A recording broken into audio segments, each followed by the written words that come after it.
skor segitu tuh ngebikin Indonesia masuk ke kategori negara dengan tantangan korupsi sangat berat. Jadi yang kita lihat pemilu segala macam kan ini sebenarnya cuma panggungnya mereka untuk bagi-bagi kekuasaan kan. Dibilang korupsi di Indonesia tuh kan udah berakar panjang banget kan. Kita bahas Indonesia lagi. Kalau lu inget, kita kan udah pernah bahas apa jadinya kalau DPR dibubarin kan dulu ya. Ya waktu itu kan momennya kan emang lagi demo ya. Banyak orang yang nuntut DPR dibubarin karena kepercayaan mereka ke DPR yang makin menurun. Nah tapi kalau kita ngomongin masalah pemerintahan kayak gini, salah satu alasan masyarakat kita makin susah percaya sama pemerintah tuh kan karena ini ya, karena korupsi. Ya belakangan ini aja kan banyak banget kan kasus korupsi yang terungkap kan. Korupsi tata kelola timah, korupsi dana haji, ini kan gila kan. Sampai duit haji loh ditilep loh.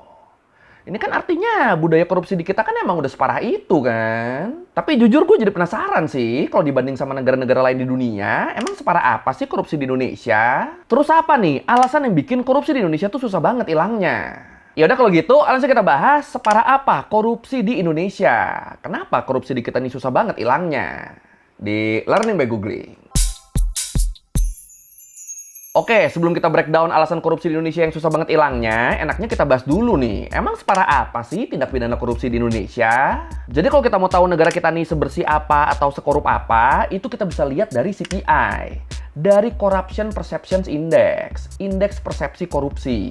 Jadi CPI ini tuh merupakan indeks yang dirilis tiap tahun sama Transparansi Internasional buat ngukur seberapa korup suatu negara. Skala nilainya tuh antara 0 sampai 100. Kalau 0 berarti sangat korup, kalau 100 berarti sangat bersih. Jadi makin kecil nilai CPI suatu negara, artinya negara itu makin korup. Nah, kalau menurut data CPI tahun 2024, skor Indonesia tuh ada di angka 37/100 dan ada di peringkat 99 dari 180 negara.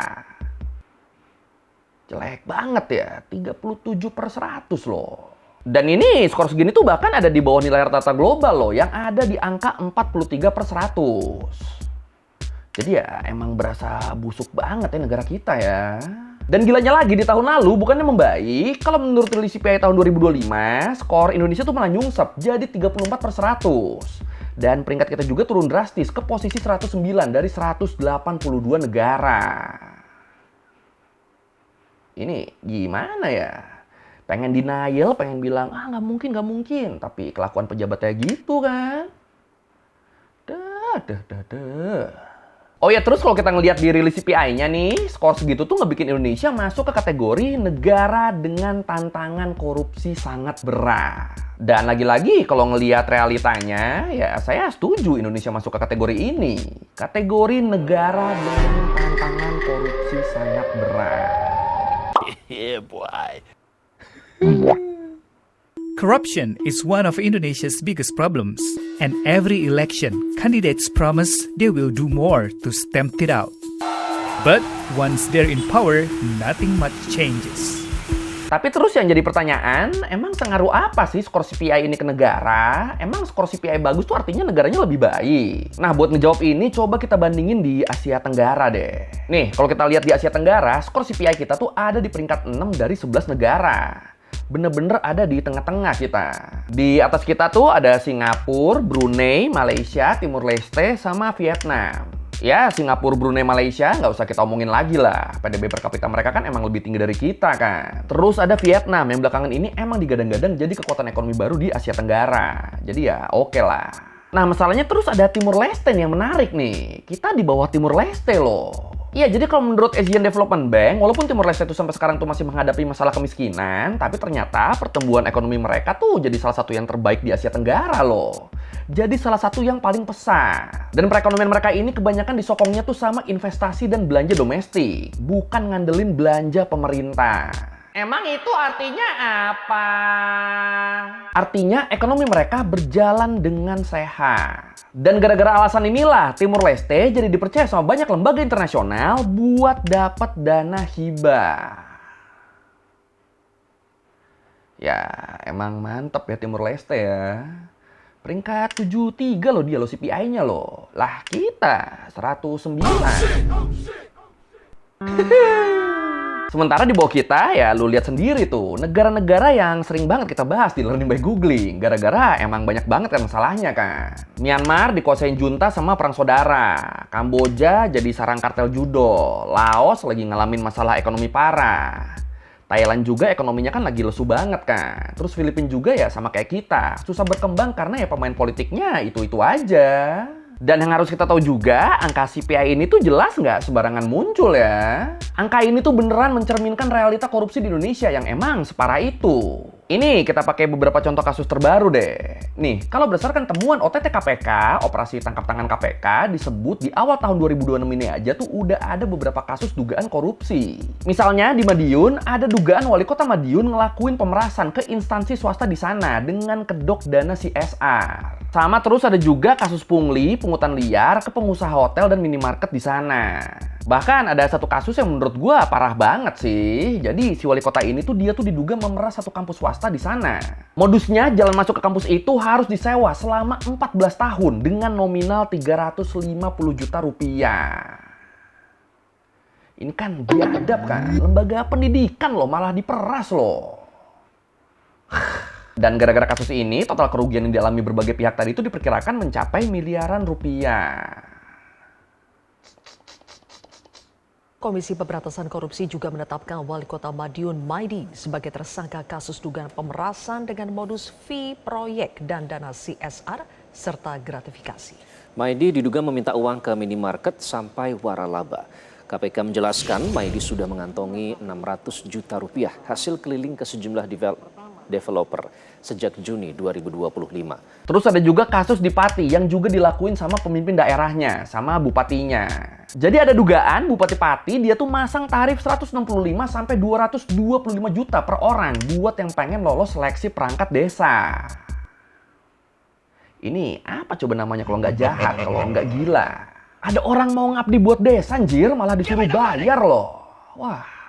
Oh iya, Bupati Pati ini juga kemarin kan sempat didemo sama warganya ya, gara-gara rencana naikin pajak bumi dan bangunan sampai 250% kan. Nah, nggak lama habis didemo, masih berani tuh doi tuh muncul di acara arak-arakan gitu tuh.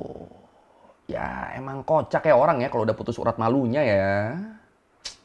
Terus di Pekalongan ada dugaan bupatinya memonopoli proyek outsourcing pemerintah senilai 46 miliar rupiah buat dikasih ke perusahaan keluarganya. Ini coba gue jelasin lebih detail dan biar jelas nih. Jadi biasanya proyek pemerintah gini tuh kan sistemnya kan buka tender ya. Jadi nanti perusahaan-perusahaan tuh mereka tuh bakal bikin penawaran dan pemerintah mereka bisa milih tuh yang sesuai sama kebutuhan dan budget mereka yang mana. Nah, di kasus Bupati Pekalongan, perusahaan keluarganya ini tuh mereka tuh emang ikutan tender proyek outsource tadi, tapi terus ada dugaan kuat kalau proses tender ini tuh udah dikondisikan biar perusahaan keluarganya yang menang. Bisaan. Terus selain itu ada juga dugaan kalau si bupati ini tuh dia tuh make duit APBD buat biayain kampanyenya.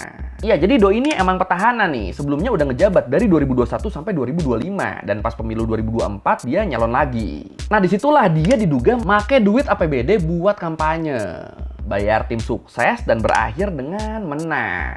Dan kalau menurut rilis resminya KPK, kerugian negara akibat kasus monopoli proyek outsource tadi doang tuh itu tuh seenggaknya tuh mencapai 24 miliar rupiah. Dan itu segitu baru yang outsource loh. Belum termasuk APBD yang diduga dipakai buat kampanye tadi. Yang bisa jadi itu lebih gede lagi.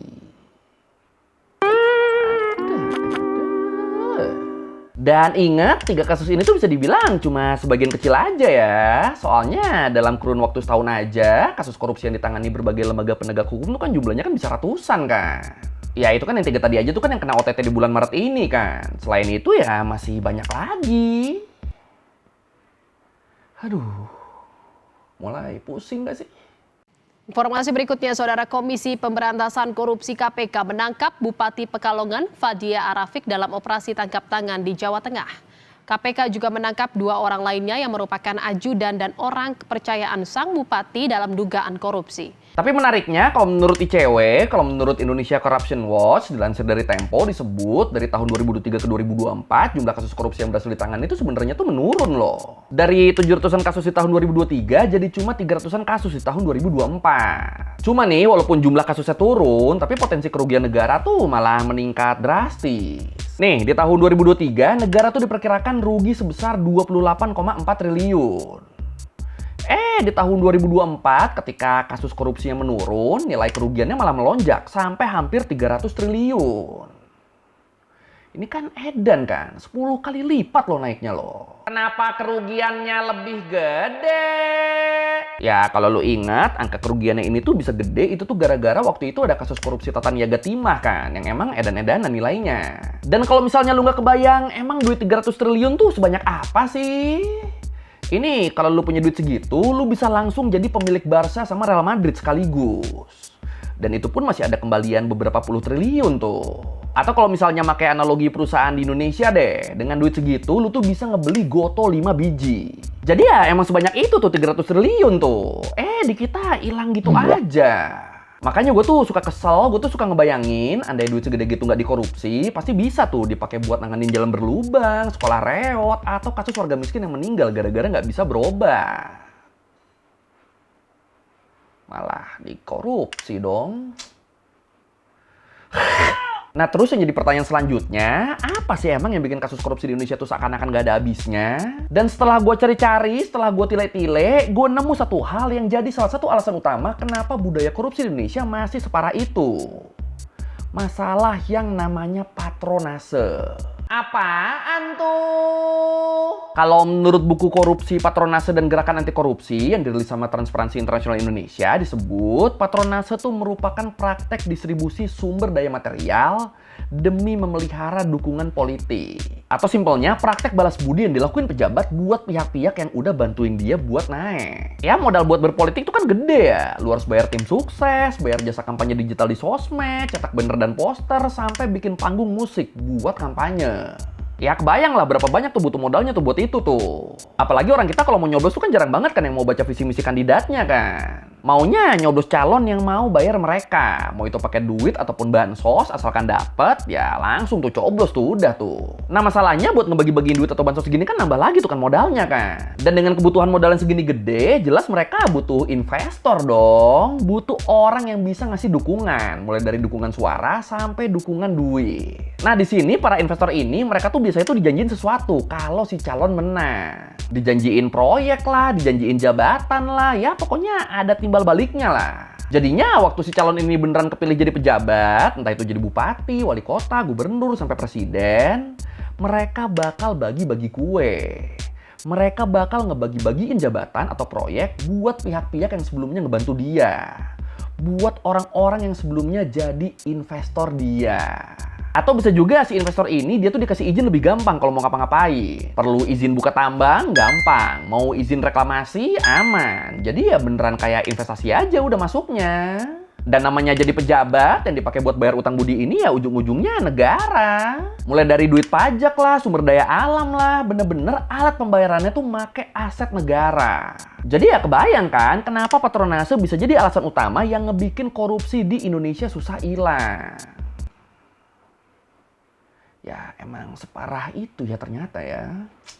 Atau mungkin lu sering denger istilah politik balas budi. Nah patronase tuh ya simpelnya tuh ya itu, politik balas budi. Kampret. Change are getting louder. Yang kita hadapi ini, negara dia sebenarnya sudah dikuasai oleh segelintir orang yang sebenarnya oligarki ini udah solid banget di antara mereka. Jadi yang kita lihat pemilu segala macam kan ini sebenarnya cuma panggungnya mereka untuk bagi-bagi kekuasaan kan. Terus selain budaya patronase yang masih mengakar kuat, ada juga faktor lain yang ngebikin korupsi Indonesia masih susah buat diberantas. Faktor lemahnya penegakan hukum dan sistem politik di Indonesia. Ini masih nyambung sama yang tadi nih. Jadi waktu pejabat ini tuh kepilih dan megang jabatan strategi, salah satu cara mereka buat balas budi itu adalah dengan membuat aturan yang lebih memihak ke para investor mereka. Lebih memihak ke kepentingan oligarki, partai politik, dan kepentingan pihak-pihak yang udah bantuin mereka buat naik. Ya lu lihat aja, sampai sekarang RUU perampasan aset kan belum jadi undang-undang kan? Padahal dari kapan tuh wacananya tuh? Karena ya itu mungkin ada kepentingan-kepentingan investor yang terbentur di situ. Terus parahnya lagi, kalau di negara demokrasi yang ideal, biasanya tuh kan ada kelompok oposisi ya, yang bakal neken pemerintah biar jalannya pemerintah tetap seimbang dan tetap sesuai sama keinginan rakyat. Nah masalahnya di Indonesia, seenggaknya saat ini bisa dibilang hampir nggak ada tuh sekarang tuh kubu oposisi tuh. Hampir semua parpol masuk koalisi pemerintah. Dan karena ini jadinya nggak ada kubu yang getol banget ngasih tekanan buat bikin kebijakan yang pro rakyat. Termasuk ngebikin kebijakan-kebijakan anti korupsi.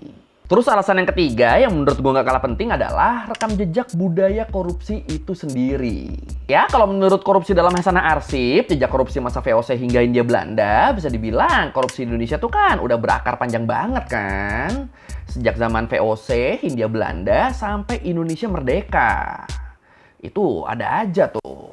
Ya lu sebut aja deh, mulai dari penyalahgunaan wewenang, jual beli jabatan, sampai pembayaran upeti yang nggak manusiawi, itu semua tuh kan bentuk praktek korupsi kan. Dan kayak yang pernah kita bahas di video yang ini, VOC sendiri yang dulunya perusahaan paling sukses di masanya, mereka juga kan akhirnya kan tumbang kan gara-gara korupsi yang dilakuin sama pejabatnya sendiri kan. Nah budaya korupsinya VOC ini ternyata nih nurun banget nih ke kita nih sampai sekarang nih.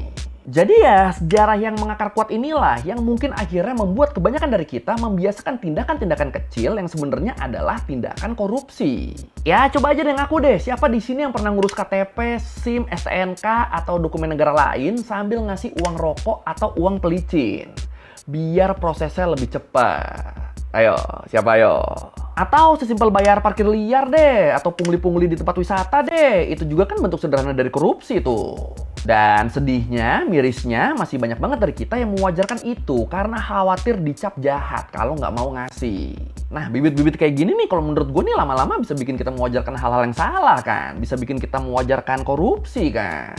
Is not only about taking the money from the government and the people, but it has direct impact to our everyday lives. Nah ini mungkin sampai sini lu jadi mikir, wah kalau kayak gitu berarti mental korup tuh emang udah nempel di kita dong. Nah jawabannya walaupun mungkin kayaknya iya, tapi jelas enggak. Nempel banget jadi identitas kita tuh sebenarnya tuh enggak. Buktinya banyak kok tokoh-tokoh bangsa kita yang punya integritas tinggi. Misalnya contohnya tuh ini yang gue inget tuh.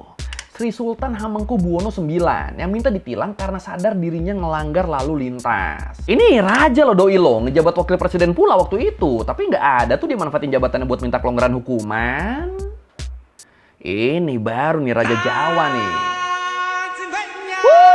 Atau ada juga cerita Bung Hatta soal kebijakan sendering, kebijakan redenominasi. Jadi di tahun 1950-an, pemerintah kita tuh kan berencana ngebikin kebijakan sendering ya. Kebijakan pemotongan nilai mata uang akibat hiperinflasi. Jadi misalnya duit 100.000 itu mau dipangkas tuh nilainya tuh jadi 100 doang. Bener-bener nilai uangnya turun dari 100.000 jadi 100. Jadi nanti setelah kebijakannya berlaku, kalau lu pengen beli barang yang harganya 100.000, lu harus megang 1.000 lembar uang 100.000 yang disendering tadi. Yang nilainya udah dipangkas jadi 100 tadi. Ya mungkin ini kedengarannya gila ya, tapi ya emang itu yang terjadi waktu itu tuh. Despite these efforts and the introduction of a new rupiah, which removed the old one and replaced it with a new one, seeing a one new rupiah the equivalent of 1,000 old rupiah, the rupiah still continued to suffer devaluations. Balik ke cerita Bung Hatta, beliau tuh kan wapres ya waktu itu ya. Tapi rencana kebijakan ini tuh nggak dia ceritain ke siapapun loh, bahkan ke keluarganya. Prinsip beliau namanya rahasia negara ya nggak boleh dibocorin. Padahal waktu itu istrinya Bung Hatta, Bu Rahmi, beliau tuh lagi nabung buat beli mesin jahit. Rencananya Bu Rahmi Hatta tuh mau pakai mesin jahit itu buat berhemat, biar beliau nggak perlu beli baju buat keluarganya. Nah waktu itu dikit lagi kebeli tuh mesin jahitnya tuh. Tapi belum sempat kebeli, kebijakannya keburu disahih. Gara-gara itu akhirnya Bu Rahmi Hatta gagal ngebeli mesin jahit karena nilai uang yang mendadak dipangkas, yang akhirnya harga mesin jahitnya jadi jauh lebih mahal tuh. Kalau menurut penuturan Bu Rahmi Hatta, waktu itu Bu Rahmi tuh sempat marah tuh ke Bung Hatta tuh. Kenapa sih Bung Hatta nggak bilang kalau mau ada kebijakan sendering? Padahal kalau dikasih tahu kan Bu Rahmi kan bisa ngusahain biar mesin jahitnya kebeli dulu kan sebelum kebijakannya diberlakukan. Namanya ke istri sendiri kan. Tapi ini nih yang bikin gue merinding nih. Diambekin istrinya kayak gitu, Bung Hatta tuh malah bilang, Bu, itu kan rahasia negara. Kalau Bapak beritahu Ibu, ya itu bukan rahasia lagi. Coba malu gak tuh pejabat sekarang tuh kalau ketemu Bung Hatta tuh. Pejabat-pejabat yang kepentingan keluarganya di atas segalanya. Jadi ya kalau kita ditanya apa yang bisa kita lakukan biar negara kita nggak makin korup. Salah satunya yaitu kita bisa meneladani sikap pendiri bangsa yang punya integritas tinggi. Soalnya tadi kan tuh, bibit-bibit korupsi tuh nggak cuma ada di kantor pemerintahan, tapi juga ada di persimpangan jalan, lahan parkir ilegal, ya banyak lah. Jadi ya coba sebisa mungkin kita membiasakan yang benar, bukan membenarkan yang biasa. Apalagi kalau kebiasaannya jelas-jelas nggak benar, wah itu janganlah.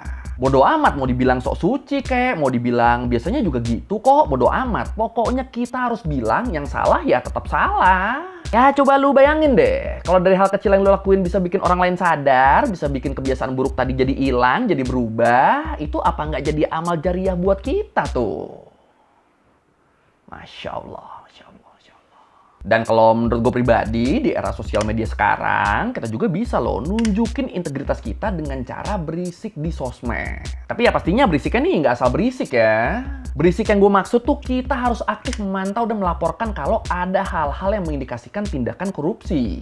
Misalnya lu ngelihat ada praktek pungli atau alur birokrasi yang nggak sesuai prosedur, nah itu lu share aja tuh, lu laporin ke lembaga terkait. Itu dengan begitu aja tuh udah bisa jadi contoh perlawanan terhadap kebiasaan buruk. Terus kalau dulu yang namanya aktivis tuh harus turun ke jalan, sekarang kan nggak perlu kan? Kita bisa jadi aktivis digital. Kita bisa kan bikin konten buat nyuarain opini dan kritik, mengawal proses pengesahan undang-undang anti korupsi, dan aksi-aksi lainnya di sosmed. Intinya ya tetap tadi tuh, biasakan yang benar, jangan benarkan yang biasa. Bela yang benar, jangan membela kebiasaan buruk. Ya kalau dulu bapak bangsa kita aja bisa, harusnya kita di zaman yang semuanya serba mudah ini bisa juga dong. Tapi kalau menurut lu gimana nih? Lu ada opini lain mungkin soal kenapa korupsi di Indonesia susah hilang? Atau lu punya saran biar Indonesia bisa bebas dari korupsi? Silakan komen. By using our civic voices, we can fight back to ensure that tax dollars don't line pockets, but instead benefit everyone. Oke, sekian Learning Bangunin kali ini tentang seberapa parah korupsi di Indonesia dan kenapa bisa separah itu. Dan ternyata itu ya emang udah mengakar banget tuh. Aduh. Ya, kalau lembar rezeki udah salah, atau mau nanya, atau mau nambah video, terus di komen, kita juga biasa. Sekali lagi, thank you, jangan lupa like, comment, subscribe. Bye.